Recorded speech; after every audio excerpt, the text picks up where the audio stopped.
Nous allons commencer ce culte et nous nous laissons emporter par l'orgue.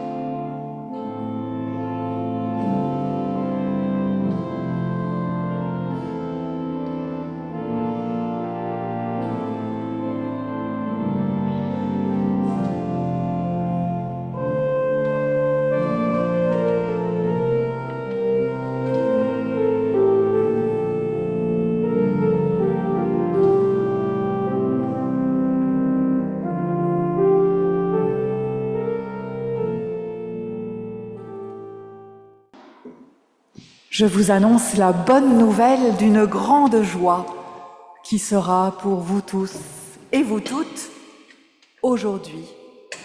Il nous est né un Sauveur qui est le Christ, le Seigneur. Qui que vous soyez, d'où que vous veniez et où que vous alliez, que ce Christ vous apporte la grâce, la joie et la paix de Dieu. Amen. Bienvenue en ce jour de Noël, bienvenue à vous tous, à vous toutes, bienvenue aux habitués de ce temple, bienvenue à vous qui venez ici pour la première fois. J'espère que dans cette maison de Dieu, vous allez pouvoir vous sentir comme chez vous. Bienvenue à vous qui êtes protestants, à vous qui n'êtes pas protestants, et bienvenue à celles et ceux qui ne savent pas très bien ce qu'ils sont. Une chose est sûre, vous n'êtes pas seuls dans ce cas. Bienvenue à vous qui êtes là par Zoom, et nous prions.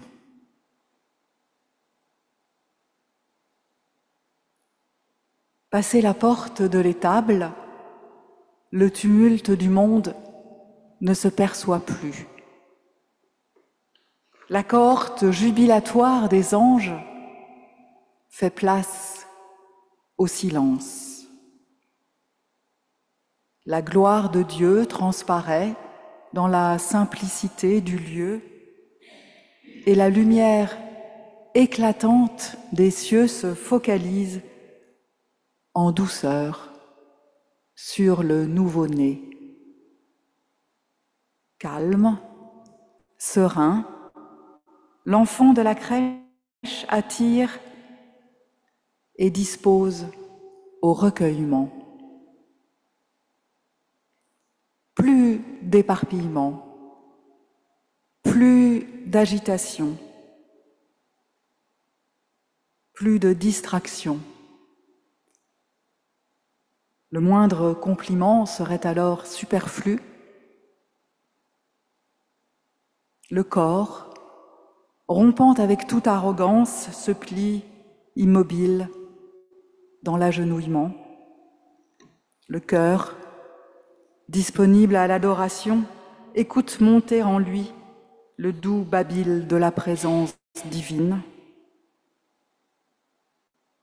Timidement, une louange muette rejoint le chœur des anges et s'élève en secret pour se mêler à la plénitude du sanctuaire. Au rayonnement d'une joie paisible, l'être profond se dilate. Émerveillement de l'âme, porté en Dieu, par Dieu, repos de la conscience, nue, qui accueille le mystère de Noël. Il vous est né un Sauveur, qui est le Christ, le Seigneur. Passé le doux saisissement de la contemplation, la bonne nouvelle se propage des cieux à la terre, joie pour tout le peuple. La mélodie court éternellement, elle célèbre l'humble majesté, elle rythme désormais notre histoire. Gloire à Dieu dans les hauteurs, sur terre, parmi les êtres humains, bienveillance. Amen. Voici l'enfant qui nous est né, et le Fils nous est donné. À Dieu gloire dans les cieux, grâce aimée dans ses paliers. Je t'adore, mon dévouement, qui t'abaisse jusqu'à moi. Viens établir pour jamais dans ton règne de paix. Nous présenter à Dieu comme nous sommes, sans rien lui cacher. Et nous pouvons prendre quelques instants de silence pour chercher au fond de nous ce que nous voulons lui présenter, ce que probablement nous ne pouvons dire à personne, ce que probablement nous ne pouvons dire à personne, peut-être même pas à nous-mêmes, mais à Dieu nous pouvons le dire parce que Dieu peut tout entendre, il peut tout recevoir.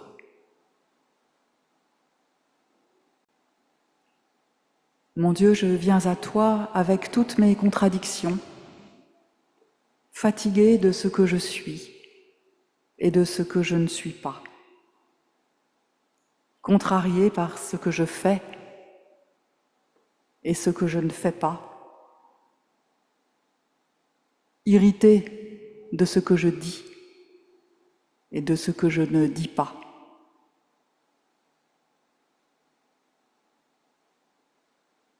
Mon Dieu, à la fois je te désire et je te repousse. Je crie vers toi et contre toi. Je t'appelle et je te conteste. Je m'incline et je me révolte.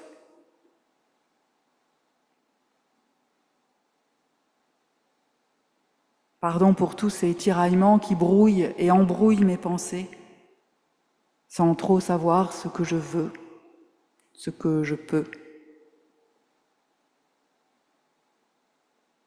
Tant de choses me rendent otage d'une loi que je ne désire pas.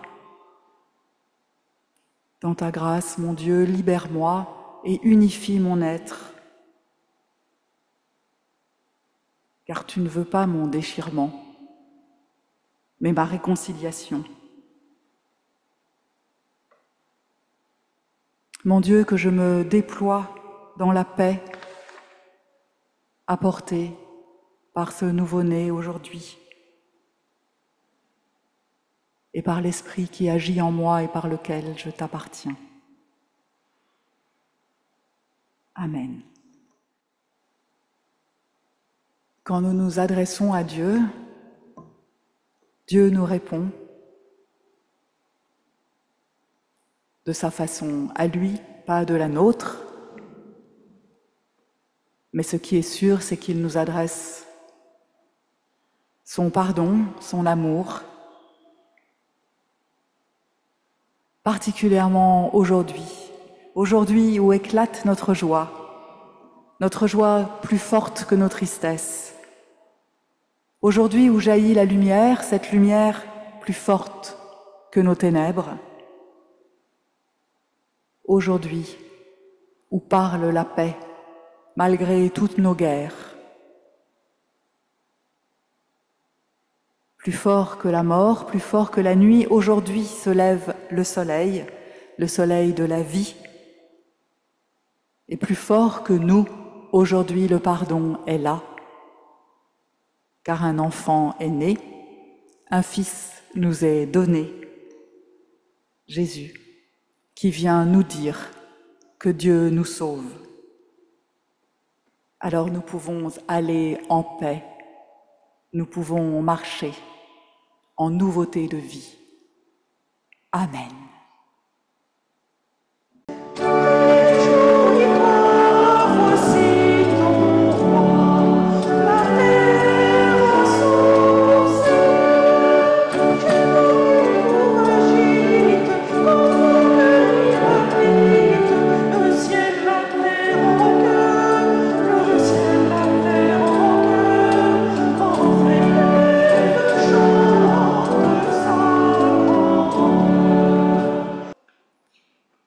Avant d'ouvrir la Bible pour y lire la lecture de ce matin, nous prions.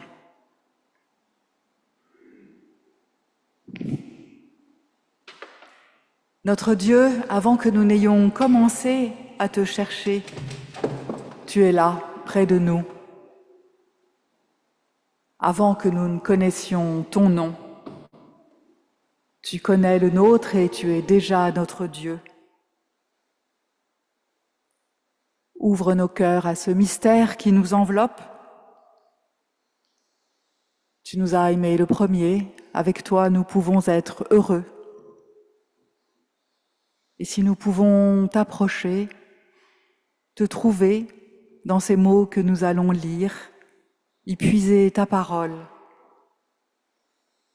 ce n'est pas parce que nous sommes bons ou intelligents, c'est parce que tu es notre Dieu. Amen. Et nous lisons maintenant en Luc chapitre 2, les versets 1 à 20. En ces jours-là, parut un décret de César Auguste en vue du recensement de toute la terre habitée. Ce premier recensement eut lieu pendant que Quirinus était gouverneur de Syrie. Tous allaient se faire recenser, chacun dans sa propre ville. Joseph aussi monta de Galilée, de la ville de Nazareth, pour se rendre en Judée, dans la ville de David, appelée Bethléem, parce qu'il était de la maison et de la famille de David, afin de se faire inscrire avec Marie, sa fiancée, qui était enceinte. Pendant qu'ils étaient là, le temps où elle devait accoucher arriva, et elle mit au monde son fils premier-né. Elle l'emmaillota et l'installa dans une mangeoire, parce qu'il n'y avait pas de place pour eux dans la salle. Il y avait dans cette même région des bergers qui passaient dans les champs les veilles de la nuit pour garder leurs troupeaux. L'ange du Seigneur survint devant eux, et la gloire de Dieu se mit à briller tout autour d'eux. Ils furent saisis d'une grande crainte. Mais l'ange leur dit : « N'ayez pas peur, car je vous annonce la bonne nouvelle d'une grande joie qui sera pour tout le peuple. Aujourd'hui, dans la ville de David, il vous est né un Sauveur, qui est le Christ, le Seigneur. Et ceci sera pour vous un signe. Vous trouverez un nouveau-né emmailloté et couché dans une mangeoire. » Et soudain, il se joignit à l'ange une multitude de l'armée céleste qui louait Dieu et disait : « Gloire à Dieu dans les lieux très hauts et sur la terre, paix parmi les humains en qui il prend plaisir. » Lorsque les anges furent éloignés d'eux vers le ciel, les bergers se dirent les uns aux autres : « Allons donc jusqu'à Bethléem et voyons ce qui est arrivé, ce que le Seigneur nous a fait connaître. » Ils s'y rendirent en hâte et trouvèrent Marie, Joseph et le nouveau-né couchés dans une mangeoire. Après l'avoir vu, il fit connaître ce qui leur avait été dit au sujet de cet enfant. Tous ceux qui les entendirent s'étonnaient de ce que disaient les bergers. Marie retenait toutes ces choses et y réfléchissait. Quant aux bergers, ils s'en retournèrent en glorifiant et en louant Dieu pour tout ce qu'ils avaient entendu et vu, conformément à ce qu'il avait été dit. Seigneur, ta parole est une lumière à mes pieds, une lueur sur mon chemin. Gloire à toi, Seigneur.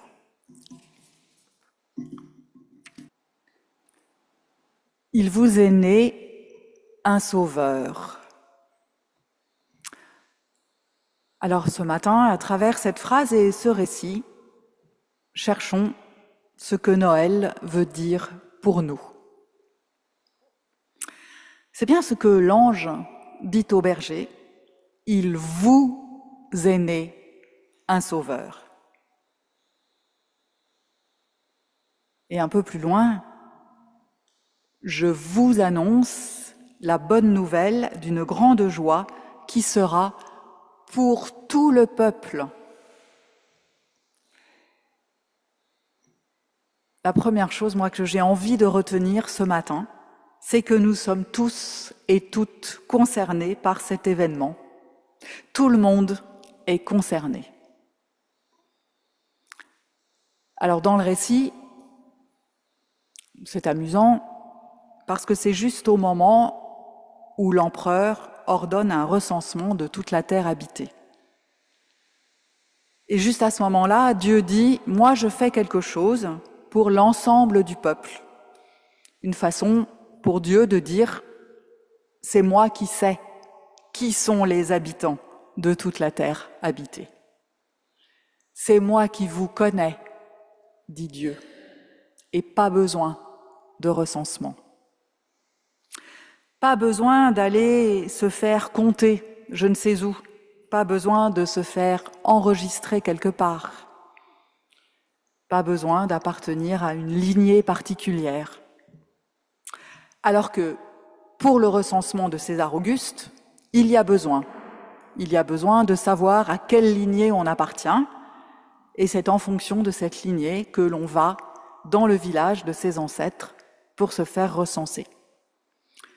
Et Joseph, lui, appartient à la lignée du roi David, qui est né à Bethléem, et c'est pour ça qu'avec sa famille, il va se faire recenser à Bethléem.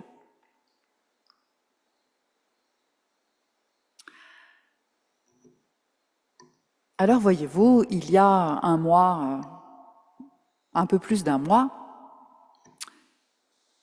se tenait le synode régional de notre Église pour la région parisienne en ce qui nous concerne. Et peut-être, pour vous qui venez d'autres régions, vous avez certainement aussi eu votre synode régional de l'Église protestante unie de France pour votre région. Le synode régional, c'est un grand rassemblement annuel qui réunit tous les pasteurs de la région et autant de délégués laïcs. Et pour la région parisienne, ça fait à peu près 150 personnes, plus ou moins autant d'invités. Le synode régional prend des décisions pour la vie régionale de notre Église et il réfléchit sur des thèmes qui seront ensuite discutés au synode national. Alors je sais, vous allez me dire, mais là, c'est Noël. Pourquoi nous parle-t-elle du synode régional? J'y viens. Parce que lors de ce synode régional de la région parisienne, nous avons, en commun, écrit un texte à destination des paroisses qui les invite à développer 3 axes. Alors, quand je dis qu'il les invite, c'est vrai, mais en même temps, les paroisses sont tenues de mettre en pratique les recommandations des synodes. Donc c'est un petit peu plus que les invités. Les 3 axes de ce texte sont la jeunesse, la communication et l'inclusivité. Pour ce matin de Noël, c'est l'inclusivité qui m'intéresse et dont on va parler parce que je la trouve directement en lien avec ce récit de Noël. Dans le texte de ce synode, l'inclusivité, il faut la prendre dans un sens très très large et elle se décline elle-même en 3 points. Le premier invite les paroisses à interroger les barrières que nous opposons au handicap et à toute forme de diversité, entre autres culturelle. Deuxièmement, ce texte invite les paroisses à ouvrir une réflexion sur les résistances que nous opposons au changement de nos églises. Et troisièmement, et c'est ce troisième point-là sur lequel je voudrais particulièrement insister ce matin, ce texte invite les paroisses à mettre en place un groupe représentatif composé de personnes ayant découvert le protestantisme par une démarche personnelle, et ce groupe afin d'identifier les freins et les accélérateurs dans la démarche de ces personnes et d'engager une transformation de nos habitudes. Parce que oui, le constat est là, dans notre paroisse c'est très très clair, mais dans les autres aussi, la majorité des nouvelles personnes qui arrivent ne viennent pas du protestantisme. Elles ont découvert le protestantisme à la suite d'une démarche personnelle. Elles ne sont pas nées dedans. Et c'est d'ailleurs aussi le cas d'une grande partie des nouveaux pasteurs. Ça n'est pas mon cas, moi je suis née dedans, mais beaucoup de mes collègues ne sont pas nés dans le protestantisme. Toutes ces nouvelles personnes qui arrivent, on ne peut pas faire abstraction du fait qu'elles arrivent suite à une démarche personnelle. Et je crois qu'on peut même s'en réjouir. Il n'y a pas besoin d'appartenir à une lignée particulière. Et leur protestantisme ne sera pas un protestantisme de second choix. On ne leur demande pas de copier le protestantisme de celles et ceux qui sont tombés dedans étant petits, comme moi, et qui n'en sont jamais sortis, comme moi. Mais leur protestantisme ne sera pas meilleur non plus, il sera juste différent. C'est un nouveau protestantisme qui va s'inventer. Ça me réjouit beaucoup. Parce que Dieu nous connaît, qui que nous soyons et d'où que nous venions.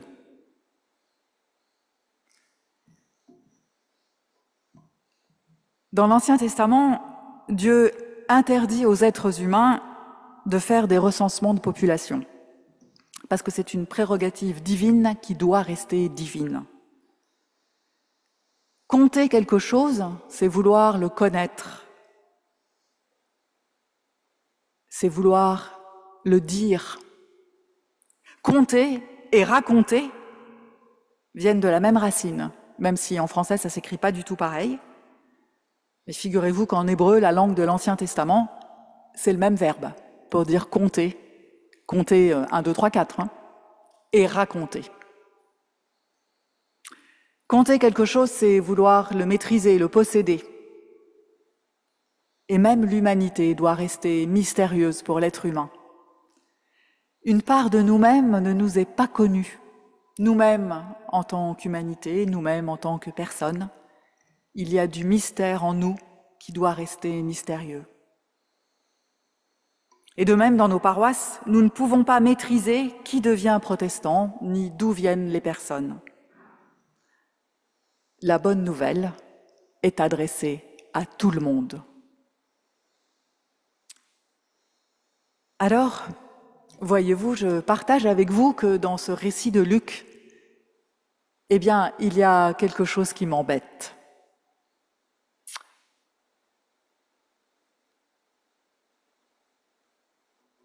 Je suis embêtée qu'il n'y ait pas eu de place pour les jeunes parents dans la salle. Quelle salle? D'autres traductions disent la salle d'hôtes ou la salle où étaient les personnes de passage. C'est plus clair. La salle pour les voyageurs, par exemple. En tout cas, ce qu'on peut dire, c'est que l'endroit où devaient aller Marie et Joseph était complet. Il n'y avait pas de place pour eux. Et la petite famille se retrouve donc à l'écart, vraisemblablement avec les bêtes, puisqu'il y a une mangeoire. Eh bien, franchement, moi, j'aurais préféré qu'il soit avec tout le monde, dans la grande salle. J'aurais préféré que Jésus naisse au milieu de la foule, venu là se réfugier de tous les horizons. J'aurais préféré que Jésus naisse au milieu de toutes ces personnes pour qui sa venue annonce la bonne nouvelle de Dieu. J'aurais voulu que, comme dans notre temple, il y ait une place pour chaque enfant au milieu des adultes. Mais voilà, Luc voit les choses autrement. Il est d'ailleurs le seul des 4 évangélistes qui nous parle de l'endroit où est né Jésus. Marc et Jean ne parlent pas de la naissance de Jésus, et Matthieu en parle très très succinctement en disant simplement que Jésus est né à Bethléem, sans aucune précision, pas de salle, pas de mangeoire. Alors peut-être que Luc, comme les autres évangélistes, connaît la fin de l'histoire, enfin c'est pas peut-être, ça on sait qu'il connaît la fin de l'histoire, quand il décide de la mettre par écrit, et donc peut-être qu'il prépare comme ça le terrain à la solitude et l'exclusion qui sera celle de Jésus à la fin de sa vie, condamné à mort par les foules et abandonné par tous ses proches, à part quelques femmes. Peut-être que c'est pour ça que Luc, dès le début, nous dit que Jésus est à part. Ou alors, autre possibilité, Luc, par cette naissance, dans un lieu un peu extraordinaire, en 2 mots, à l'écart du monde humain, veut mettre en avant le côté extraordinaire, toujours en 2 mots, de Jésus. Le nouveau-né, nous dit Luc, est le signe de la bonne nouvelle pour tout le monde. Les signes, vous savez, ce sont des éléments, le plus souvent matériels, qui disent autre chose que ce qu'ils sont, qui renvoient à une vérité plus grande, plus universelle. La bonne nouvelle, c'est qu'aujourd'hui est né le Christ, un sauveur, le Seigneur, et le signe en est ce nouveau-né. Jésus, le nouveau-né, nous permet d'approcher quelque chose d'encore plus grand, beaucoup plus grand qu'un bébé, et porteur d'une bonne nouvelle, encore plus grande que la bonne nouvelle d'une naissance. L'enjeu, ce dont ce nouveau-né est le signe, le garant même, pourrait-on dire, c'est une bonne et joyeuse nouvelle adressée par Dieu au monde entier, celle d'un sauveur pour tout le monde. Et pour nous aussi, je crois, la naissance de cet enfant est un signe. Et l'avantage d'un signe, c'est que sa signification perdure au-delà du signe lui-même. Même si le signe n'est plus là matériellement, même si Jésus n'est pas assis là, avec nous sur les bancs, même s'il n'est pas derrière son écran de Zoom, eh bien, nous faisons revivre ce signe chaque année au moment de Noël pour dire que Jésus est là avec nous. Et ce n'est sûrement pas par hasard que Dieu a choisi un nouveau-né comme signe. Tous les nouveau-nés sont des êtres importants. Ils sont tous porteurs d'une bonne nouvelle, la bonne nouvelle de la vie qui a réussi à se frayer un chemin malgré les obstacles, ceux que l'on connaît, ceux que l'on ignore. Ils sont là pour dire la bonne nouvelle de l'humanité qui se renouvelle, la bonne nouvelle que quelque chose de ce fond commun d'humanité que nous partageons va se poursuivre après et au-delà de nous. Mais ce nouveau-né particulier dont nous fêtons la naissance aujourd'hui, Jésus, il nous dit tout cela, mais il nous dit plus encore, il nous dit la présence de Dieu pour tout le monde, pour chacun et chacune de nous. Et c'est pour ça que ce signe est important pour nous. Ce n'est sûrement pas par hasard que Dieu a choisi un nouveau-né comme signe, qu'il a choisi de se manifester à nous sous le signe d'un nouveau-né. Ce Dieu que nous disons tout-puissant, il vient nous dire ce matin que non, il n'est pas tout-puissant. Ce Dieu que nous imaginons juge et moralisateur, ce matin, cela saute aux yeux, il est tout l'inverse. Il est faible, il est malhabile comme un nouveau-né. Il entre dans nos vies par la petite porte de l'impuissance, de la nudité, de la délicatesse, de l'incertitude. Et il a besoin de nous. Besoin, comme tous les nouveau-nés, que l'on prenne soin de lui, qu'on l'aime, qu'on l'entoure d'affection, qu'on l'aide à grandir, à devenir un être neuf que nous ne maîtrisons pas, que nous ne pourrons pas compter ou recenser, un être qui nous dépasse totalement. Aujourd'hui, un nouveau-né nous est offert. À toi, à toi, à toi, à toi, à toi, à moi. Un nouveau-né t'est offert. Comme signe que Dieu se met à ta disposition.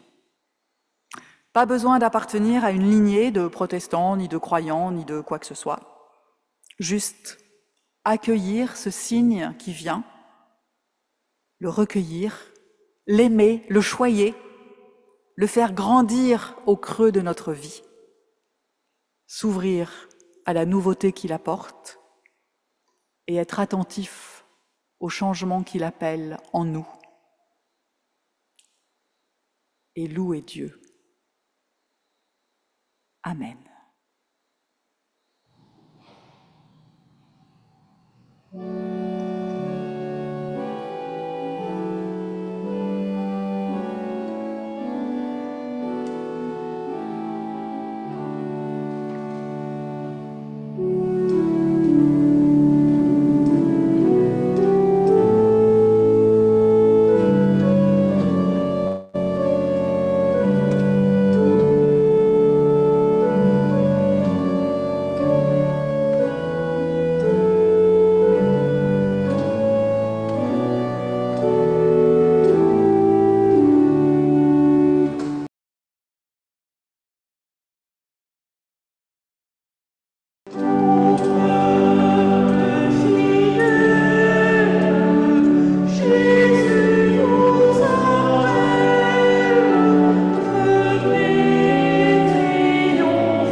Et nous voilà arrivés au moment de l'offrande, ce moment qui, en ce jour de Noël, nous permet de participer et aussi de partager nos biens.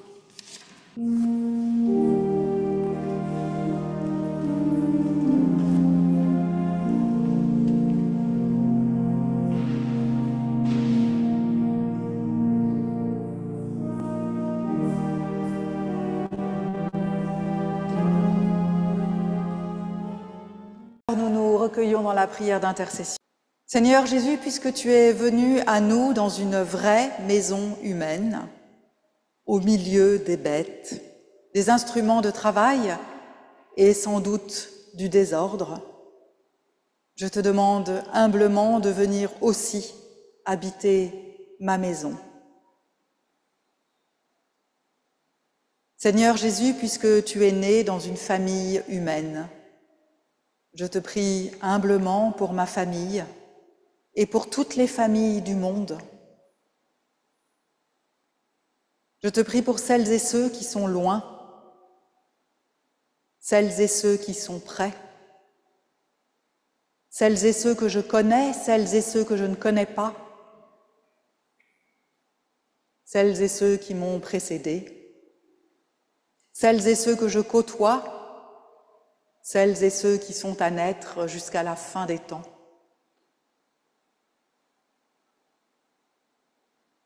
Seigneur Jésus, puisque tu t'es révélé Fils de Dieu et que peu t'ont confessé, ouvre mes yeux pour que je te reconnaisse et mette ta grâce dans ma vie.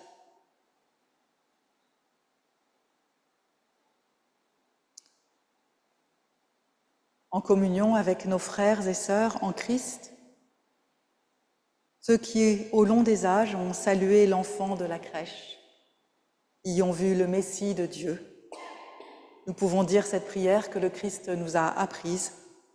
Nous pouvons prendre les mains de nos voisins et chacun peut dire cette prière dans sa langue maternelle.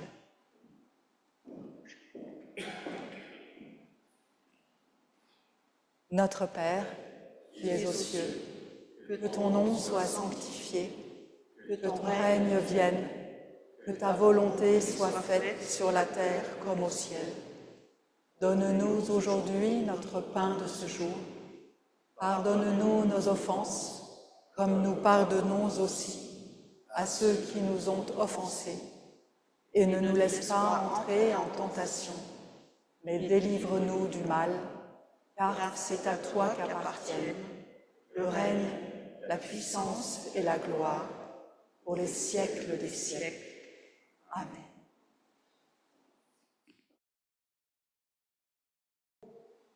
Dieu vous bénit et vous garde, vous et tous ceux que vous aimez. Amen.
Joyeux Noël à vous tous, bonne fin de semaine, bon retour chez vous et encore joyeux Noël.